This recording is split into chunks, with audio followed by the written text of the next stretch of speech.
Shalom anak-anak muda jemaat yang dikasihi Tuhan di Gereja GBPK CBN. Saya percaya pada hari ini kita semua mau datang ke ibadah youth walaupun online, tapi kita tetap percaya bahwa kuasa Tuhan tetap dinyatakan, bahwa hadirat Tuhan boleh memenuhi kita semua dimanapun kita berada pada saat ini. Walaupun kita tinggal di rumah, walaupun mungkin kita lihat tempat kita menonton, kamar kita mungkin kecil, tapi nggak apa-apa, nggak peduli. Karena di mana nama Tuhan ditinggikan, disitulah hadirat Tuhan, kuasa Tuhan akan dinyatakan.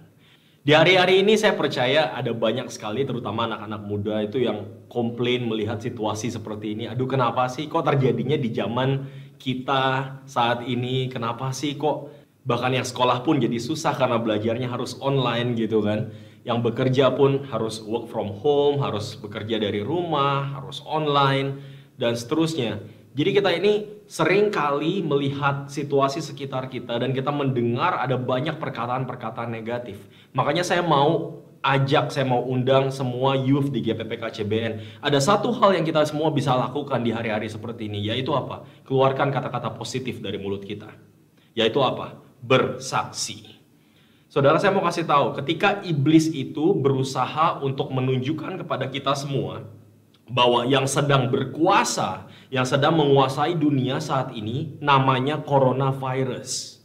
Saya mau kasih tahu saudara, bahwa yang berkuasa itu bukanlah virus corona ini, yang berkuasa itu tetap Tuhan Yesus. Nah, itulah tempat di mana kita itu boleh mengeluarkan kesaksian dari mulut kita. Saya mau kasih tahu, sekecil apapun kesaksian itu, ketika kita perkatakan, saya mau kasih tahu saudara akan melihat kuasa yang luar biasa dari kesaksian itu. Kesaksian saudara itu akan membawa kesembuhan, kesaksian saudara itu akan membawa keselamatan bagi banyak orang. Ayat yang sangat familiar buat kita semua di Wahyu ke-12, dan bahkan ada lagunya gitu saudara ya. Sekarang telah tiba keselamatan dan kuasa dan pemerintahan Allah kita. Kuasa Dia yang diurapinya karena telah dilemparkannya para pendakwa kita. Dan kemudian apa? Oleh darah anak domba. Dan jangan lupa, oleh kesaksian kita. Jadi saudara, keselamatan Tuhan itu akan dinyatakan. Kuasa Tuhan itu akan dinyatakan. Pemerintahan Allah kita akan dinyatakan. Oleh apa saudara? Oleh darah anak domba dan oleh perkataan kesaksian kita. Nah makanya saudara, saya mau ajak bahwa apa? Kesaksian itu bukan cuma oleh 1-2 orang. Kesaksian itu adalah bagian kita semua. Kesaksian itu bukan cuma orang yang disembuhkan dari kanker saudara. Kesaksian itu bukan cuma untuk pendeta. Kesaksian itu untuk kita semua, anak-anaknya telah diselamatkan. Dan banyak orang, banyak gereja itu yang mendiskreditkan, yang mengucilkan, yang mengabaikan kuasa kesaksian. Makanya jarang sekali mereka itu memberitakan kesaksian. Padahal keselamatan dan kuasa Allah itu dapat dinyatakan oleh kesaksian kita, saudara. Dan problemnya adalah bukan masalah gereja itu kekurangan kesaksian. Problemnya adalah kekurangan orang yang mau untuk bersaksi. Saya ulangi sekali lagi, problemnya itu bukanlah kita kekurangan kesaksian. Problemnya adalah kita kekurangan orang yang mau bersaksi. Di Yohanes pasal yang pertama itu ada cerita orang yang bersaksi, saudara. Salah seorang dari keduanya mendengar perkataan Yohanes lalu mengikut Yesus adalah Andreas. Andreas ini saudara Simon Petrus. Andreas mula-mula bertemu dengan Simon saudaranya dan ia berkata kepadanya, kami telah menemukan Mesias, artinya Kristus. Kemudian ayat selanjutnya katakan ia membawanya kepada Yesus. Saudara, kalau saudara baca cerita ini kok gampang sekali orang itu dibawa kepada Yesus gitu kan. Dikatakan apa? Kami telah menemukan Mesias. Dan cuma dalam beberapa ayat Andreas membawa saudaranya kepada Yesus. Saudara, yang pertama, poin saya yang pertama yang saya mau bagikan kepada kita semua. Kita itu bisa bersaksi karena kita sudah menemukan Yesus. Jadi yang pertama yang mau saya bagikan kepada saudara semua, bahwa kita itu bisa bersaksi kalau kita sudah menemukan Yesus. Saya mau kasih tahu saudara, bahwa kita itu tidak bisa bersaksi kalau kita sendiri nggak pernah ketemu dengan Yesus. Jadi kita harus mengalami penjumpaan secara pribadi, miliki pengalaman secara pribadi dengan Tuhan, dan itulah yang akan kita saksikan saudara. Kita bersaksi itu bukan pengalaman orang lain, kita bersaksi itu bukan pengalaman orang tua kita. Kita bersaksi itu karena punya pengalaman pribadi dengan Yesus sendiri saudara.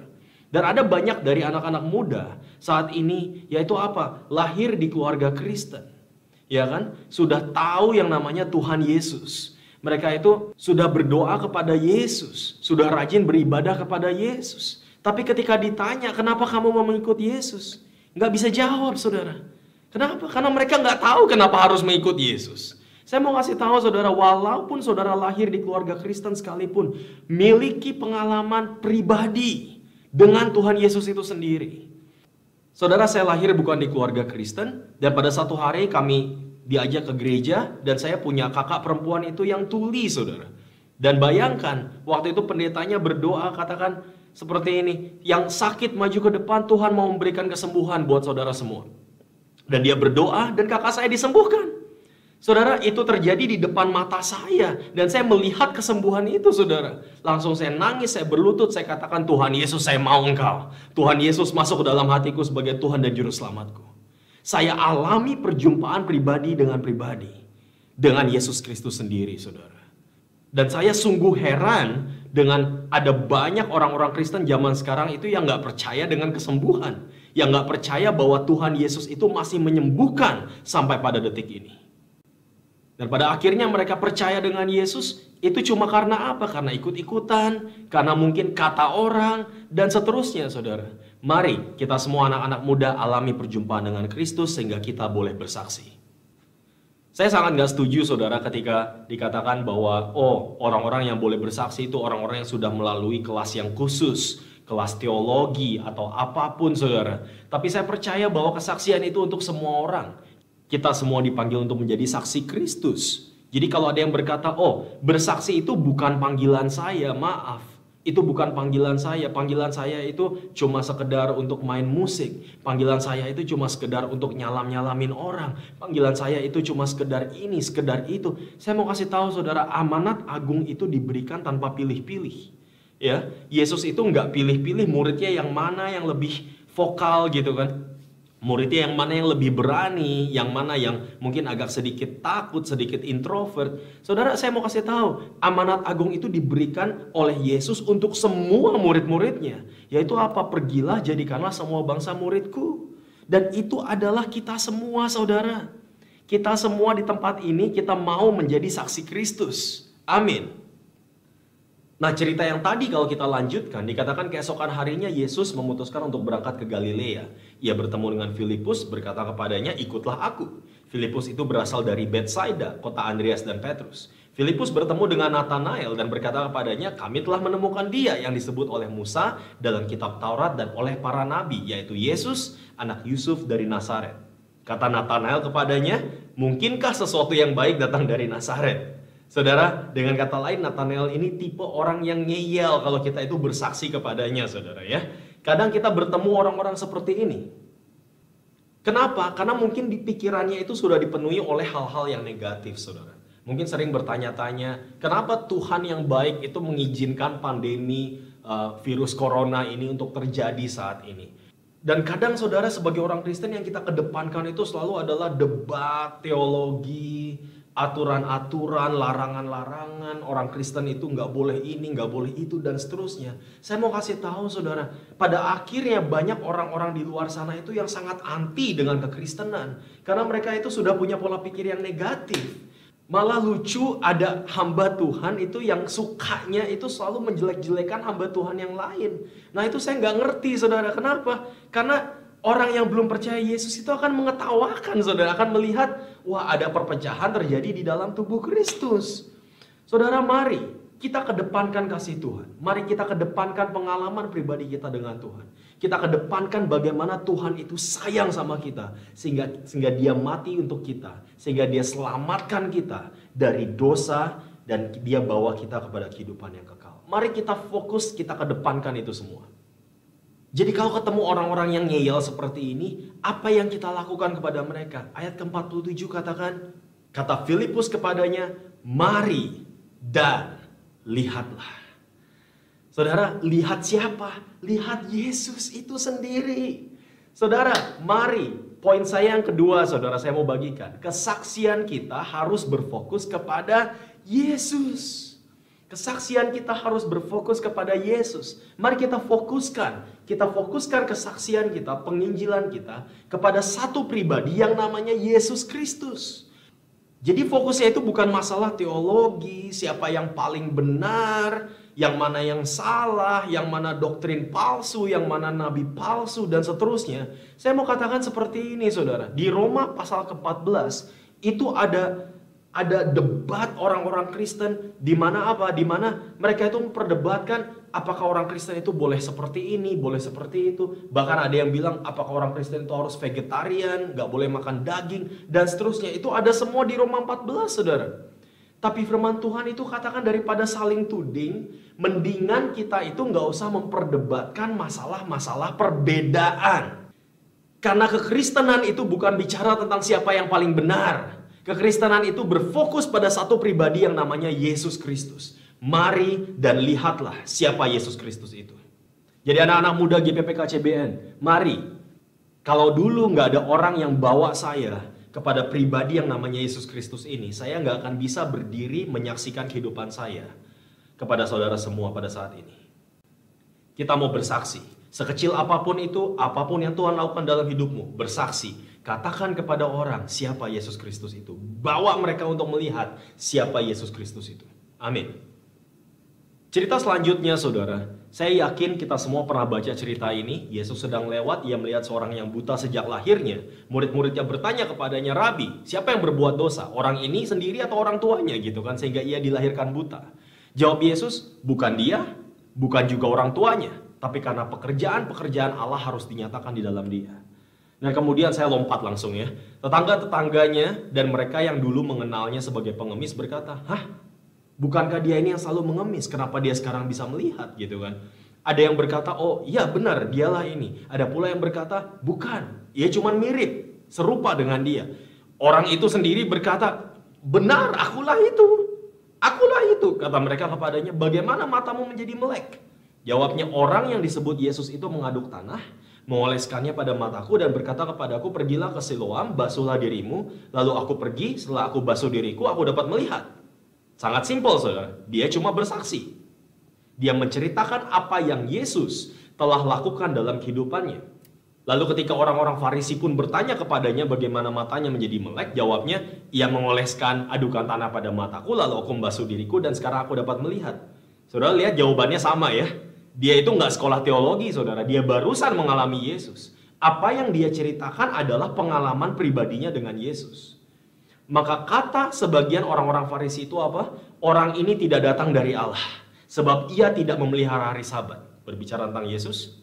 Sebagian pula berkata, bagaimanakah seorang pendosa dapat membuat mujizat yang demikian? Maka timbullah debat, saudara. Timbullah pertentangan di antara mereka. Ini kan lucu, saudara ya. Tapi orang-orang Yahudi itu tidak percaya bahwa tadinya ia buta dan baru dapat melihat lagi. Sampai mereka memanggil orang tuanya bertanya kepada mereka, inikah anakmu yang kamu katakan bahwa ia lahir buta? Kalau begitu bagaimanakah ia sekarang dapat melihat? Nah saudara, kalau baca cerita ini, itu kita akan merasa lucu sekali. Kenapa? Bayangkan saudara, ini nggak tahu apa-apa. Saudara barusan mengalami Yesus Kristus, menerima Yesus sebagai Tuhan dan Juru Selamat saudara. Saudara disembuhkan dari butamu. Dan kemudian saudara ketemu orang berkata, ini bukannya si ini ya? Saudara berkata, iya betul. Oh bukan, mungkin cuma mirip katanya. Kemudian di bawah orang-orang Farisi datang. Oh ini bukannya si ini ya? Oh iya betul ini aku. Loh kok bisa melihat? Oh karena Yesus melakukan ini kepadaku. Dan kemudian dia katakan, oh tapi Yesus itu bukan datang dari Allah. Yesus itu tidak memelihara hari Sabat. Yesus itu orang berdosa. Dan seterusnya. Kemudian mereka masih nggak percaya, dipanggil orang tuanya, saudara. Orang tuanya ditanya, ini anakmu bukan? Ini anakmu yang buta, kenapa sekarang bisa melihat? Saudara, saya jadi itu anak juga bingung, saudara. Ya, saya melihat mereka, saya akan katakan, ini saya yang buta, apa kamu yang buta gitu kan? Masa ngelihat begini aja nggak bisa? Ini saya loh, ini saya gitu kan. Jadi yang buta siapa gitu sebenarnya? Nah saudara, saya sangat suka sekali ketika orang-orang Farisi berkata, katakanlah kebenaran di hadapan Allah. Kami tahu bahwa orang itu orang berdosa. Apa jawab orang buta ini, saudara? Apakah orang itu, Yesus, orang berdosa? Aku tidak tahu. Tetapi satu hal aku tahu, bahwa aku tadinya buta dan sekarang dapat melihat. Saudara, saya mau kasih tahu, kesaksian itu kita saksikan apa yang kita tahu, bukan apa yang kita tidak tahu. Poin saya yang ketiga, saudara, kita saksikan apa yang kita tahu, bukan apa yang kita tidak tahu. Saya mau kasih tahu kesaksian itu untuk semua orang, bukan cuma orang-orang yang belajar teologi. Orang ini nggak sempat sekolah Alkitab, saudara. Orang ini barusan disembuhkan oleh Yesus. Tapi dia bisa ceritakan kepada orang lain apa yang dia alami dengan Yesus. Ketika orang katakan, oh tapi Yesus itu begini, Yesus itu begitu, dia katakan, saya nggak tahu. Saya nggak tahu kamu ngomong apa. Yang aku tahu, Yesus sudah selamatkan aku, Yesus sudah sembuhkan aku. Itu yang aku tahu. Saudara, saksikan apa yang Yesus lakukan dalam kehidupan kita. Sekecil apapun kesaksianmu, sekalipun kamu cuma tahu bahwa apa? Aku dulu buta, sekarang aku bisa melihat. Aku dulu buta rohani, sekarang aku bisa melihat. Karena aku menerima Yesus. Walaupun saudara cuma tahu itu, walaupun saudara cuma tahu Yohanes 3:16 gitu kan. Karena begitu besar kasih Allah akan dunia ini, sehingga ia mengaruniakan anak yang tunggal, supaya setiap orang percaya kepadanya tidak binasa, melainkan beroleh hidup yang kekal. Walaupun saudara cuma tahu satu ayat itu, tapi saudara saksikan apa yang saudara tahu, bukan apa yang saudara tidak tahu. Saudara, di seluruh dunia pada saat ini orang-orang Kristen merayakan hari Pentakosta ya. Dan hari ini hari Pentakosta, saya percaya kita semua itu mengingat kejadian yang terjadi di Kisah Rasul 1 dan 2, di mana Yesus katakan sebelum dia naik surga, tetapi kamu akan menerima kuasa kalau Roh Kudus turun ke atas kamu, dan kamu akan menjadi saksiku di Yerusalem, di seluruh Yudea dan Samaria dan sampai ke ujung bumi. Saya percaya satu hal, saudara. Ketika Roh Kudus itu dicurahkan kepada kita, itu bukan cuma masalah kita berbahasa roh, tetapi bagaimana kita itu dipenuhi untuk menjadi saksi di Yerusalem, di Yudea, di Samaria, dan sampai ke ujung bumi. Dengan kata lain, dimanapun kita berada. Lah kalau ada orang Kristen yang merasa saya ini sudah dipenuhi Roh Kudus luar biasa, tapi nggak pernah menjadi saksi Kristus, itu buat saya tanda tanya besar, saudara. Gimana bisa dia dipenuhi Roh Kudus tetapi tidak menjadi saksi Kristus? Sedangkan Yesus itu berkata kepenuhan Roh Kudus itu adalah untuk memakai engkau menjadi saksi. Jadi poin saya keempat, kesaksian kita adalah hasil dari kepenuhan Roh Kudus. Saudara, Kisah Rasul pasal pertama ayat ke-8 tadi tidak mengatakan, oh kamu belajarlah debat sebanyak-banyaknya sehingga kamu bisa jago dalam berdebat dan membawa orang kepadaku. Enggak. Alkitab katakan apa? Kamu dipenuhi Roh Kudus dan menjadi saksiku. Kamu saksikan apa yang menjadi pengalaman dalam hidupmu bersama dengan Tuhan. Di Kisah Rasul pasal ketiga, saudara, ada satu cerita di mana ada orang yang lumpuh sejak lahirnya. Dan saya mau kasih tahu saudara bahwa Petrus dan Yohanes itu bukanlah orang-orang lulusan sekolah teologi, saudara. Mereka ini orang yang tidak berpendidikan, Alkitab katakan. Dikatakan ketika Petrus dan Yohanes sedang berbicara kepada orang banyak, mereka tiba-tiba didatangi imam-imam dan kepala pengawal bait Allah serta orang-orang Saduki. Orang-orang itu sangat marah karena mereka mengajar orang banyak dan memberitakan bahwa dalam Yesus ada kebangkitan dari antara orang mati. Pada keesokan harinya, pemimpin-pemimpin Yahudi, perhatikan, serta tua-tua dan ahli-ahli Taurat. Jadi mereka mendatangkan semua ahli. Kenapa? Karena mereka mau berdebat, saudara. Ya.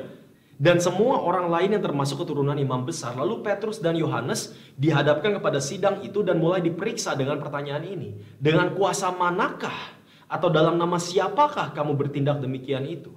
Maka jawab Petrus, penuh dengan Roh Kudus. Nah saudara, perhatikan, ini adalah hasil dari kepenuhan Roh Kudus.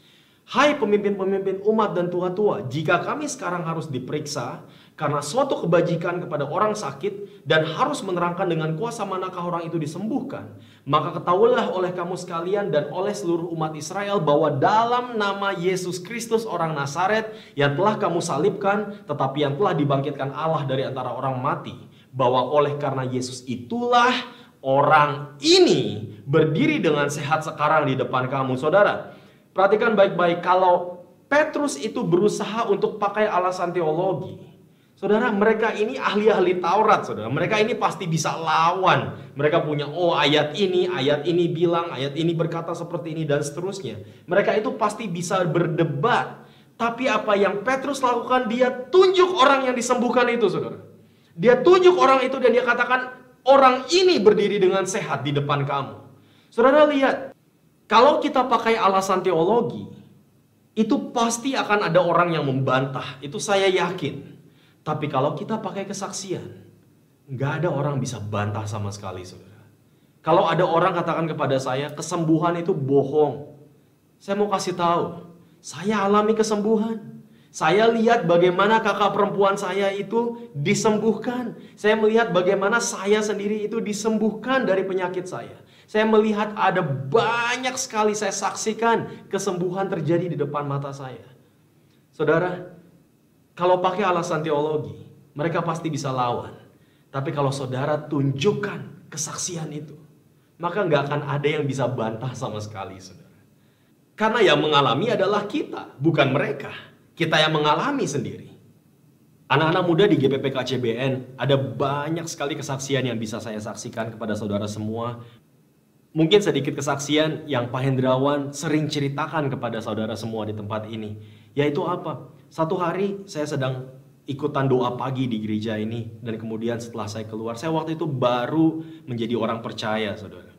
Dan Pak Hendrawan datang kepada saya. Pak Hendrawan waktu itu nggak kenal sama saya. Dan Pak Hendrawan bernubuat. Katakan, Tuhan itu berbicara kepada saya tentang kamu. Bahwa kamu akan memenangkan perlombaan. Dan Tuhan akan kirim kamu ke luar negeri. Karena Tuhan mau pakai kamu ke luar negeri. Itu saya masih ingat sekali nubuatannya, saudara. Dan apa yang terjadi, saudara? Saya memenangkan perlombaan Olimpiade Fisika. Saya dikirim sampai ke tingkat internasional. Saya dapat beasiswa ke Singapura. Dan sekarang, oleh kasih karunia Tuhan, Tuhan pakai saya untuk menjadi saksinya. Untuk memenangkan banyak orang di Singapura. Saudara, saya mau kasih tahu bahwa kalau itu bisa terjadi dalam kehidupan saya, itu juga bisa terjadi dalam kehidupan saudara. Karena Tuhan kita itu Tuhan yang sama, saudara. Karena Tuhan saya dengan Tuhan saudara itu sama. Saudara, Tuhan bisa lakukan dalam kehidupan kita. Dia bisa berikan pengalaman-pengalaman yang indah ketika kita berjalan bersama-sama dengan Dia. Mari kita bikin komitmen pada sore hari ini. Untuk apa? Kita mau menjadi saksi Kristus. Ada amin. Anak-anak muda dimanapun saudara berada, kalau boleh saya mau ajak untuk kita semua bangkit berdiri. Dimanapun saudara berada saat ini, kita tundukkan kepala kita, kita tutup mata kita. Berapa banyak dari saudara di tempat ini yang saudara mau berdoa, Tuhan, aku mau Engkau pakai untuk menjadi saksimu. Saudara, kalau saudara mau, saya mau ajak saudara untuk mengangkat tangannya tinggi-tinggi. Kita katakan, Tuhan, pakai aku menjadi saksimu. Aku mau bersaksi. Saudara, di hari-hari pandemi seperti ini, saudara, kebanyakan yang keluar dari mulut kita itu adalah hal-hal negatif. Tapi saya mau ajak kita semua, mari kita saksikan kebaikan Tuhan. Bahwa di tengah-tengah pandemi seperti ini ada banyak sekali kesaksian terjadi dalam kehidupan kita. Ada banyak sekali yang Tuhan sudah lakukan dalam kehidupan kita.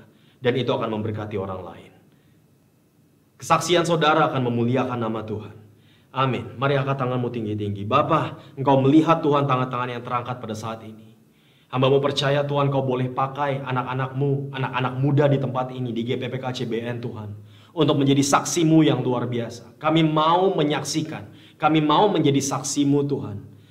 Kami mau menceritakan kepada orang bagaimana kami sudah menemukan Yesus Kristus Juru Selamat kami.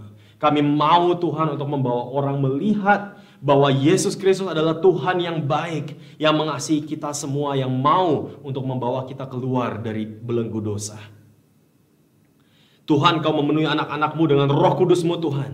Di hari Pentakosta seperti ini, mari kita angkat tangan kita terima kepenuhan Roh Kudus. Terima, buka mulutmu, mari kita berdoa di dalam Roh. Syirata karaba syariah takalabalabara takurida baba karaba syariah.